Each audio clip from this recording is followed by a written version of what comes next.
Bharat forge સૌથી પહેલા તો ભારત ફોર્જમાં એન્ટ્રી કરવાની સલાહ છે. ભારત ફોર્જનો જે સ્ટ્રક્ચર છે બહુ જ પોઝિટિવ છે. જે ડેલી ચાર્ટ્સ પર જે હિસાબે કન્સોલિડેશન આપણને કાઉન્ટર દેખાડે છે અને વીકલી ચાર્ટ્સ પર એક સારું ફોર્મેશન 20 દિવસના એક્સપોનેન્શિયલ મૂવિંગ એવરેજને હોલ્ડ કરે છે.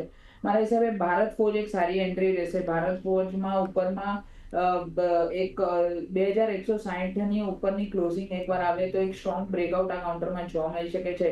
અને ભારત ફોર્જમાં આપણને સ્ટ્રોંગ અપમૂવ 2300-2350 સુધીના લેવલ્સ પણ જોવા મળી શકે. ભારત ફોર્જમાં એન્ટ્રી કરવાની સલાહ છે. નીચેમાં જે સ્ટોપ લોસ છે 2090 બહુ સારો રિસ્ક રિવોર્ડ આ લેવલ્સ પર જોવા મળે છે. તો 2090 ના સ્ટોપ લોસ સાથે ભારત ફોર્જમાં એન્ટ્રી કરી શકાય. બીજો છે એમસીએક્સ, જેમાં હાલમાં એન્ટ્રી કરવાની કોઈ સલાહ નથી. આઈટી કાઉન્ટર્સની આપણે વાત કરીએ, એચસીએલ ટેકની એક સવાલ આવ્યો છે, તો મારા હિસાબે એચસીએલ ટેકમાં પણ થોડુંક વેટ એન્ડ વોચ કરવાની સલાહ છે. ભારત ફોર્જ એક સારો કાઉન્ટર લાગે છે ઓકે કમ્પેરેટિવલી, તો ભારત ફોર્જમાં એન્ટ્રી કરવાની સલાહ ઓકે છે.